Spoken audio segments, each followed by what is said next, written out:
Hello friends, welcome to Academy Lens. आज हम पढ़ रहे थे दी प्रेसिडेंट। ठीक है बच्चों, उसी में ही आज हम क्या है नेक्स्ट टॉपिक को कवर अप करेंगे। ठीक है, चलिए हम देखते हैं कि आज हमारा नेक्स्ट टॉपिक क्या है।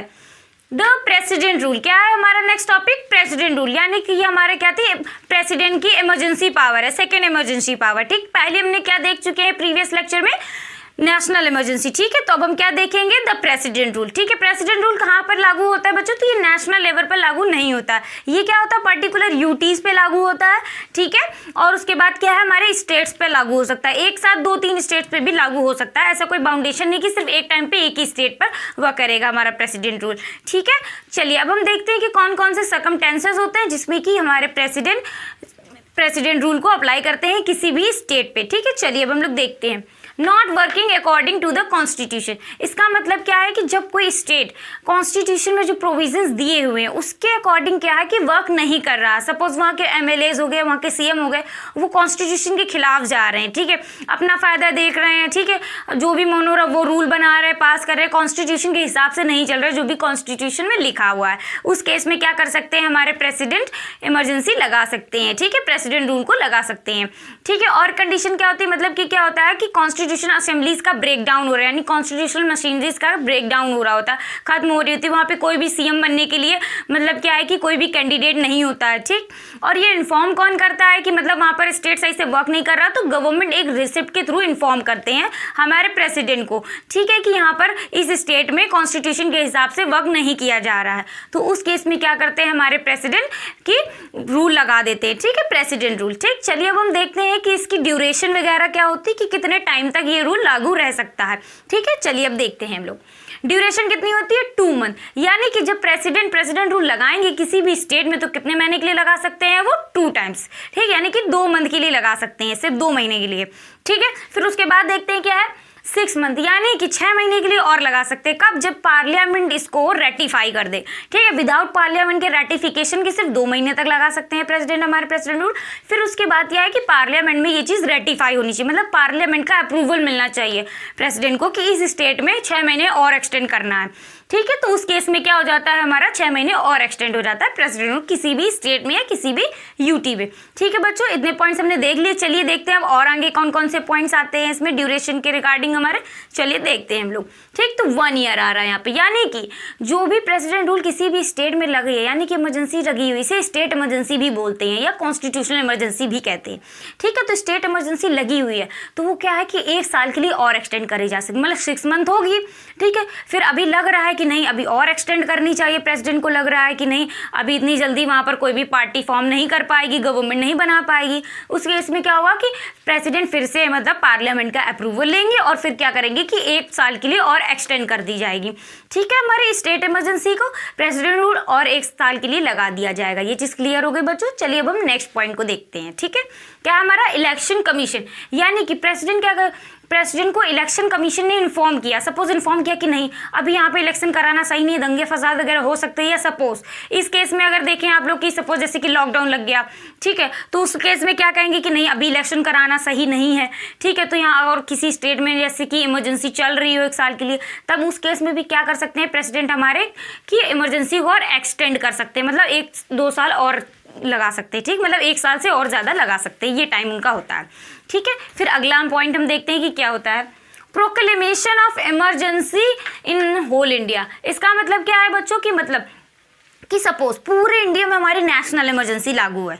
ठीक है, उस केस में क्या है कि किसी पर्टिकुलर एक स्टेट में क्या है कि इमरजेंसी लगानी है, तो ठीक है तो लग गई इमरजेंसी। ठीक, अब 1 साल से ज़्यादा भी लग सकती है क्योंकि अभी नेशनल इमरजेंसी चल रही है, तो वहाँ पे ऑलरेडी है कि एक स्टेट में पर्टिकुलर तो इमरजेंसी लगी है, तो उस केस में भी क्या होगा इमरजेंसी का जो टाइमिंग है 1 ईयर से एक्सटेंड हो जाएगी। ठीक है, ये चीज़ क्लियर हो गई। चलिए अब हम नेक्स्ट पॉइंट को देखते हैं हमारे नॉट मोर देन 3 ईयर्स, यानी कि क्या कि स्टेट इमरजेंसी जो भी लगेगी या कॉन्स्टिट्यूशनल इमरजेंसी किसी भी स्टेट में वो 3 ईयर से ज़्यादा नहीं लगनी चाहिए। कितने ईयर से ज़्यादा? 3 ईयर्स के ज़्यादा।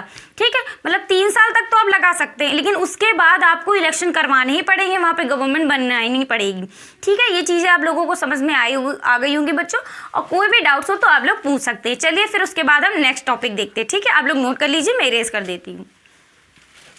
चलिए बच्चों, अब हम लोग देखते हैं कि यानी कि स्टेट इमरजेंसी लगने के बाद क्या क्या इफेक्ट पड़ते हैं हमारे सोसाइटी पे, हमारे इकोनॉमी पे, ठीक है, हाँ, और फिर हमारे पॉलिटिकल स्ट्रक्चर में क्या क्या इफेक्ट पड़ते हैं, अब हम ये चीज़ देखेंगे, ठीक है।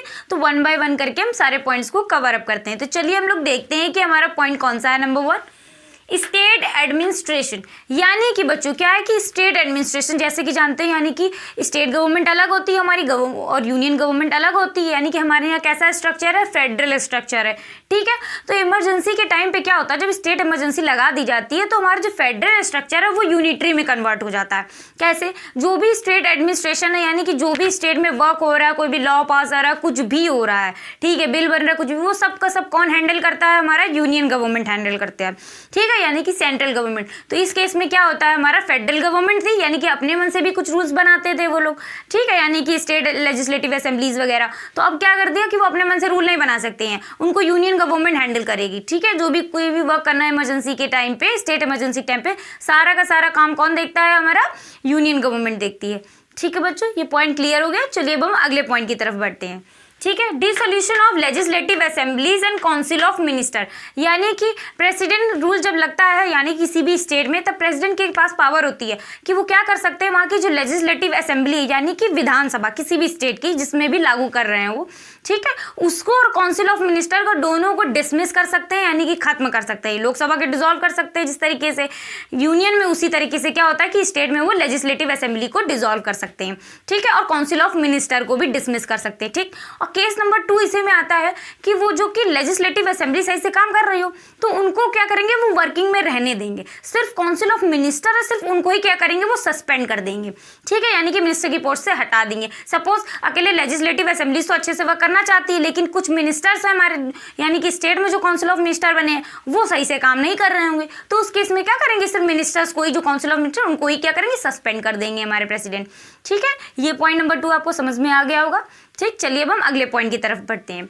पॉइंट नंबर 3 यानी कि एनुअल बजट। जो भी स्टेट का एनुअल बजट से रिलेटेड जो भी पॉइंट्स होंगे, ठीक है, मतलब जो भी काम होगा एनुअल बजट से रिलेटेड कि कहाँ कितना पैसा लगाएगी स्टेट वगैरह, वो सब क्या करेगा, फिर यूनियन गवर्नमेंट हैंडल करेगा, ठीक है।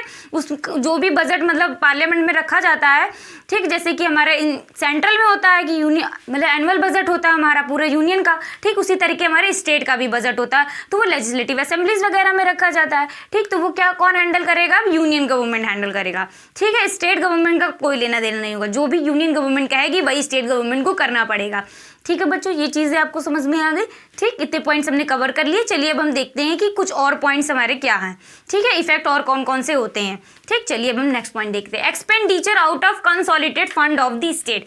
यानी कि जब क्या हो कि लोकसभा सेशन में ना हो, ठीक है, तब क्या करेंगे, हमारे प्रेसिडेंट की जो एक्सपेंडिचर होता है हमारा out of consolidated fund of state, जैसे कि हमारा इंडिया का होता है कंसोलिडेटेड फंड ऑफ स्टेट, उसी तरीके से क्या होता है कि स्टेट का भी होता है, ठीक है, कंसोलिडेटेड फंड ऑफ, ठीक है, स्टेट, ठीक। तो उसमें क्या करेंगे प्रेसिडेंट, फिर उससे कहेंगे एक्सपेंडिचर इससे निकाल लो, ठीक। तो वो परमिशन कौन देगा, हमारा प्रेसिडेंट देंगे, ठीक है। जैसे कि मैंने बताया जो भी स्टेट में होगा सबको सब कुछ क्या होगा, यूनियन गवर्नमेंट हैंडल करेगा, स्टेट गवर्नमेंट की उस समय कोई भी पावर नहीं होगी, वो एज अ सबऑर्डिनेट वर्क करेगा टोटली, ठीक है। जो जो कहेंगे यूनियन गवर्नमेंट यानी यूनियन मिनिस्टर वही वही करेंगे स्टेट गवर्नमेंट के मिनिस्टर्स, ठीक है। ये चीज़ समझ में आ गई। अब चलिए अगला पॉइंट देखते हैं। Suspension of provisions of the constitution related to the high court, ठीक, नॉट हाई कोर्ट, ठीक। इसका मतलब क्या है कि जो भी स्टेट के प्रोविजंस होते हैं कॉन्स्टिट्यूशन में, कई सारे आर्टिकल्स होते हैं, ठीक है, जैसे फॉर्मेशन ऑफ स्टेट हो गया, किसी लेजिस्लेटिव असेंबली इस तरीके से वर्क करेगी, जो अपॉइंटमेंट्स हैं, वो सारी चीज़ें जो भी रिलेटेड होगा, ठीक है, कॉन्स्टिट्यूशनल प्रोविजंस, वो सारे के सारे क्या हो जाएंगे, सस्पेंड हो जाएंगे, ठीक है। लेकिन जो हाई कोर्ट के रिगार्डिंग हमारे प्रोविजंस होंगे वो सारे के सारे वर्किंग में रहेंगे, ठीक है, यानी कि हाई कोर्ट के प्रोविजंस सस्पेंड नहीं होंगे, ठीक है। ये पॉइंट क्लियर हो गया होगा आपको, क्योंकि क्या है ना कि क्राइम वगैरह होगा तो पहले तो क्या होता है कि हाई कोर्ट जाते हैं, फिर उसके बाद ही सुप्रीम कोर्ट में अप्रोच करते हैं। अगर हाई कोर्ट वाले प्रोविजन कोई हम सस्पेंड कर देंगे तो क्या हो जाएगा, सुप्रीम कोर्ट पे बहुत सारा बर्डन हो जाएगा, फिर वो सारे केसेस को कैसे हैंडल करेगा। तो उस केस में क्या है कि हाई कोर्ट को वर्किंग में रखते हैं, ठीक है, उसके सारे प्रोविजन सस्पेंड नहीं होते हैं, ठीक है बच्चों। ये वाला पॉइंट क्लियर हो गया होगा आई होप सो, ठीक है। चलिए अगले पॉइंट की तरफ हम लोग बढ़ते हैं। फिर क्या है कि 1951 में इमरजेंसी क्या थी कि मतलब स्टेट इमरजेंसी कई बार हमारे कंट्री में लागू हो चुकी है। तो क्या हुआ था, एक बार पंजाब में मतलब अचानक से पंजाब में हमला कर दिया था पाकिस्तानियों ने, तो क्या हुआ था कि 1951 में वहाँ पर स्टेट इमरजेंसी लग गई थी। ठीक है, फिर 1992 में भी क्या हुआ था कि यूपी, राजस्थान, एमपी और भी कई जगह पे मतलब इमरजेंसी लग गई थी। ठीक है, फिर इसी तरीके से हम एक और एग्जाम्पल है हमारे पास 2014 दिल्ली, यानी कि जो दिल्ली के हमारे जो सीएम थे अरविंद केजरीवाल जी, वो उन्होंने क्या किया था, रिजाइन कर दिया था एक बिल को लेकर, लोकपाल बिल को लेकर। तो उस वजह से क्या हो गया था कि दिल्ली में भी प्रेसिडेंट रूल लागू कर दिया गया था। ठीक है बच्चों, इतनी चीज़ें आप लोगों को आई होप तो समझ में आ गई होंगी। और कई सारे स्टेट में ना बहुत टाइम बार लग चुकी है, जैसे कि अब यूपी का एग्जांपल ले ले, उसमें क्या होगा 7 to 8 टाइम्स हमारा क्या स्टेट इमरजेंसी लग चुकी है। ठीक है, इसी तरीके से बहुत सारे स्टेट्स हैं जिनमें लग चुकी है। ठीक है बच्चों, ये आई होप से ये सारे पॉइंट्स आपको क्लियर हो गया होगा। ठीक है, अब आप लोग नोट कर लीजिए, फिर हम देखते हैं हमारा अगला टॉपिक को। ठीक है बच्चों, चलिए बच्चों, अब हम लोग हमारा अगला टॉपिक देखते हैं कि क्या है। तो अगला टॉपिक हमारा क्या है, जैसे कि आप लोग देख रहे हैं फाइनेंशियल इमरजेंसी। हमने पहले ही क्या है कि प्रीवियस लेक्चर में 2 इमरजेंसी पढ़ चुके हैं, नेशनल इमरजेंसी और प्रेसिडेंट रूल यानी कि स्टेट इमरजेंसी। अब हम क्या करेंगे, हमारा तीसरा पार्ट करेंगे यानी कि फाइनेंस इमरजेंसी। ठीक है, यानी कि फाइनेंशियल इमरजेंसी। फाइनेंशियल का मतलब क्या, जनरली इकोनॉमी से रिलेटेड है, मतलब पैसे से रिलेटेड है। सपोज ये कब लागू होती है, जब क्या होती है कि स्टेबिलिटी हमारे कंट्री की, ठीक है, इनकम की वो मतलब डाउन हो जाती है, सही नहीं रहती, स्थिति सही नहीं है पैसों की हमारी, बहुत मतलब सपोज इंडिया के ऊपर बहुत सारा कर्जा हो गया। ठीक है, अब उनको चुकाना है तो कैसे करेंगे, हमारे गवर्नमेंट के पास पैसे नहीं है। तो उस केस में क्या होता है कि हम इमरजेंसी लगाते हैं, मतलब क्या प्रेसिडेंट हमारे इमरजेंसी लगाते हैं, उनके पास पावर होती है कौन सी, फाइनेंशियल इमरजेंसी की। ठीक है बच्चों, ये चीज़ समझ में आ गई। ठीक, अब हम देखते हैं कि इसके रिगार्डिंग कौन कौन से हमारे पॉइंट्स आते हैं। ठीक है, 1 by 1 करके चलिए। अब सरकमटेंसेस मतलब कैसी सिचुएशंस होती हैं कि किन सिचुएशन में इमरजेंसी लागू होगी। ठीक है, तो क्या है, फाइनेंशियल स्टेबिलिटी और credit of the nation is threaten, मतलब कि जैसे कि मैंने अभी बताया आप लोगों को, यानी कि फाइनेंशियल स्टेबिलिटी हो। ठीक है, और उसके बाद क्या हो कि हमारे यहाँ जो क्रेडिट है वो बहुत ज़्यादा हो जाए। ठीक है, उसको खतरा पहुँच रहा हो, यानी कि लग सकता है कंट्री को हमारे कि नहीं कि अब शायद अगर ये डिसीजन ले लिया गया, शायद आगे चल के लॉस हो रहा हो, मैं तो पहले ही लगा देते हैं इमरजेंसी। ठीक है, जिससे कि क्या हो कि वो सिचुएशन ही ना क्रिएट हो पाए। ठीक है बच्चों, ये चीज़ समझ में आ गई। अब देखते हैं हम आगे कि ड्यूरेशन मतलब कितने टाइम तक लगा सकते हैं इस इमरजेंसी को प्रेसिडेंट हमारे। ठीक है, चलिए अब हम देखते हैं ड्यूरेशन यानी कि 2 month रेजोल्यूशन।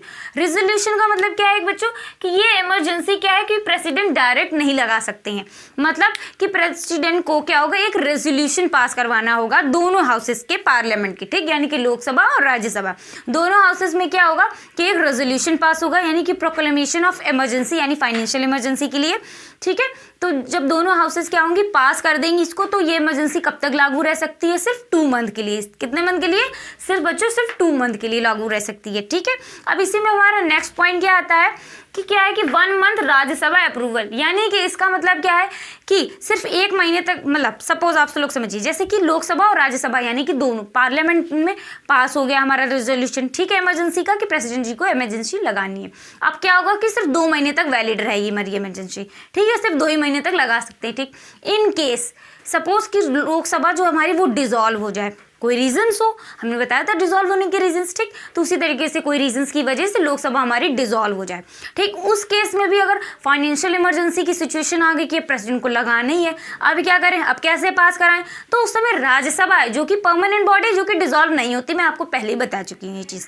ठीक है, तो क्या करेंगे कि राज्यसभा उस रेजोल्यूशन को अप्रूव कर देगा, तो क्या होगा सिर्फ 1 महीने के लिए, कितने, सिर्फ 1 month के लिए क्या होगा, फाइनेंशियल इमरजेंसी वैलिड हो जाएगी, यानी कि सिर्फ 1 महीने के लिए क्या है, लागू कर सकेंगे। ठीक है बच्चों, ये पॉइंट आया उसको आप लोगों को क्लियर हो गई, यानी कि 2 महीने से ज़्यादा नहीं लगा सकते जब दोनों हाउसेस पास कर दे इमरजेंसी को। ठीक है, फिर अगर एक डिसॉल्व हो जाए तब क्या करते हैं कि राज्यसभा का अप्रूवल लेते हैं, अगर राज्यसभा ने अप्रूव कर दिया, ठीक है, तो 1 month के लिए वैलिड होगी, अदरवाइज नहीं लगेगी फिर इमरजेंसी। ठीक है बच्चों, अगर राज्यसभा ने डिसअप्रूव कर दिया तो ये point I hope so clear हो गया होगा आपको। चलिए अब हम इसके अलावा भी और सारे पॉइंट्स को कवर अप करते हैं धीरे धीरे से। ठीक है, चलिए अब हम देखते हैं हमारा नेक्स्ट पॉइंट क्या है, इफेक्ट, यानी कि इमरजेंसी लग गई। ठीक, अब उसके बाद कुछ तो इफेक्ट होंगे हमारे इकोनॉमी में, बहुत सारे पर्सन पे इफेक्ट होगा हमारे। ठीक है, एडमिनिस्ट्रेशन पे इफेक्ट होगा, तो क्या क्या इफेक्ट होंगे अब हम ये देखेंगे। ठीक है, चलिए हम 1 by 1 करके देखते हैं। अपॉइंटमेंट ऑफ फाइनेंस कमीशन, ठीक है। तो इस केस में क्या करते हैं, जब फाइनेंशियल इमरजेंसी आती है तो क्या करते हैं हमारे प्रेसिडेंट, फाइनेंस कमीशन को अपॉइंट करते हैं, उनके चेयरमैन को, मेंबर को, ठीक है। तो फाइनेंस कमीशन का काम क्या होता है कि वो मतलब इसलिए अपॉइंट करते हैं प्रेसिडेंट कि जो भी फाइनेंशियल क्राइसिस चल रही हैं, ठीक है, जो भी सिचुएशन से इश्यूज आ रहे हैं उन सब से बाहर निकाले हमारे फाइनेंस कमीशन, इसलिए अपॉइंट करते हैं कि आप देखिए कि कहाँ से पैसा और आ सकता है, किस जगह हम ना खर्च करें, जिसकी वजह से ये सिचुएशन हमारी जो भी चल रही है, क्राइसिस चल रही है, वो सॉल्व हो जाए या तो फिर वो क्राइसिस ना आए फ्यूचर में, ठीक है। तो उस सबके लिए मतलब क्या अपॉइंट किया जाता है, फाइनेंस कमीशन। कौन अपॉइंट करता है, हमारे प्रेसिडेंट अपॉइंट करते हैं, ठीक है, हमको फाइनेंशियल क्राइसिस से बाहर निकालने के लिए। वो कुछ रिकमेंडेशन, कुछ पॉइंट्स बताते हैं, उस पर फिर क्या है हमारा पार्लियामेंट वर्क करता है, ठीक है बच्चों। ये चीज़ें आप लोगों को समझ में आ गई। चलिए अब हम नेक्स्ट पॉइंट की तरफ बढ़ते हैं, हमारे reducement of a salaries and allowances, ठीक है, यानी कि जो गवर्नमेंट ऑफिशियल्स हो गए उनकी सैलरीज, यहाँ तक कि सुप्रीम कोर्ट और हाई कोर्ट जो होता है उनके जजेस की भी जो सैलरी है वो रिड्यूस कर दी जाती है, ठीक है। प्रेसिडेंट चाहे तो उनकी सैलरी रिड्यूस कर सकते हैं, और जो भी गवर्नमेंट ऑफिशियल उन सबकी भी सैलरी रिड्यूस करी जा सकती है। पूरी खत्म नहीं, मतलब कि कुछ कम कर दे, जैसे 25,000 है तो कर दे 15,000 या 20,000 कर दे, तो इस तरीके से कम कर दी जाती है, ठीक। अलाउंसेस जैसे कि मिनिस्टर्स वगैरह को बहुत सारे अलाउंसेस वगैरह मिलते हैं, जैसे कि फ्री फ़ोन कॉलिंग वगैरह के लिए मिलते हैं, ट्रैवलिंग अलाउंसेस वगैरह रहते हैं, मेडिकल्स होते हैं। तो इसमें से कुछ अलाउंसेस वगैरह भी प्रेसिडेंट चाहे तो सस्पेंड कर सकते हैं इमरजेंसी के टाइम पे, ठीक है बच्चों। ये पॉइंट आई होप सो आप लोगों को क्लियर हो गया होगा, ठीक। कोई भी डाउट हो तो आप लोग पूछ सकते हैं। चलिए अब हम लोग नेक्स्ट पॉइंट की तरफ बढ़ते हैं, ठीक है। अब क्या है, ऑल मनी बिल, ठीक है। तो लोकसभा में पहले क्या होता है कि हमारा मनी बिल पास होता है, ठीक है। फिर मनी बिल पास होने के बाद प्रेसिडेंट ये लोग मतलब ऑर्डर कर सकते हैं, उनके पास अथॉरिटी होती है कि वो क्या कर सकते हैं, कंसीडरेशन के लिए वो बिल ले सकते हैं, जितने भी मनी से रिलेटेड बिल पास होंगे फाइनेंशियल इमरजेंसी के दौरान, ऐसे नहीं यूजुअल, ठीक है। मतलब जब इमरजेंसी होगी हमारी फाइनेंशियल वाली तभी कर सकते हैं। मनी से रिलेटेड जितने भी बिल्स होंगे वो लोकसभा में पास होने के बाद प्रेसिडेंट के पास जाएंगे उनकी कंसीडरेशन के लिए, ठीक है बच्चों। ये चीज़ समझ में आ गई होगी, आई होप सो, ठीक।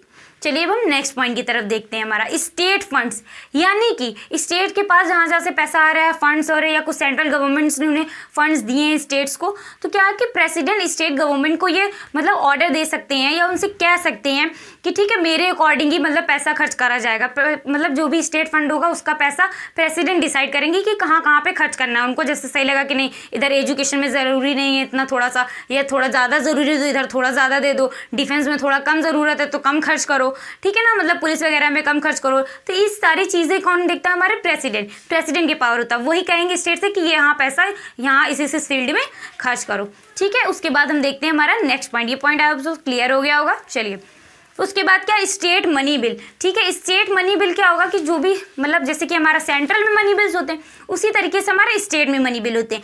तो प्रेसिडेंट क्या करेंगे, स्टेट को फाइनेंशियल इमरजेंसी के दौरान ऑर्डर देंगे कि आप जो है मनी बिल को मेरे पास भेजो मेरे एसेट के लिए, ठीक है। यानी कि पहले क्या करते गवर्नर वगैरह डिसाइड कर लेते, लेकिन अब नहीं, अब क्या है कि सीधे सेंट्रल के पास कंट्रोल है। तो सेंट्रल में कौन है, हमारे प्रेसिडेंट है, तो उनका असेंट क्या है, इंपॉर्टेंट है, यानी कि प्रेसिडेंट का अप्रूवल मांग चाहिए। तो उनके लिए क्या कर सकते हैं, प्रेसिडेंट ऑर्डर कर सकते हैं कि मनी बिल मेरे पास भेजो, ठीक है बच्चों। आई होप सो ये सारे पॉइंट्स आप लोगों को क्लियर होंगे। कोई भी डाउट हो तो आप कमेंट सेक्शन में मुझसे पूछ सकते हैं, ठीक है बच्चों। प्लीज़ चैनल को लाइक करें, सब्सक्राइब करें, ठीक है, और शेयर करें ज़्यादा से ज़्यादा, ताकि जो भी बच्चे 10th में हैं जिनके बोर्ड्स एग्ज़ाम आने वाले हैं, ठीक है, तो वो पढ़ सके, ठीक है बच्चों। Thank you for watching.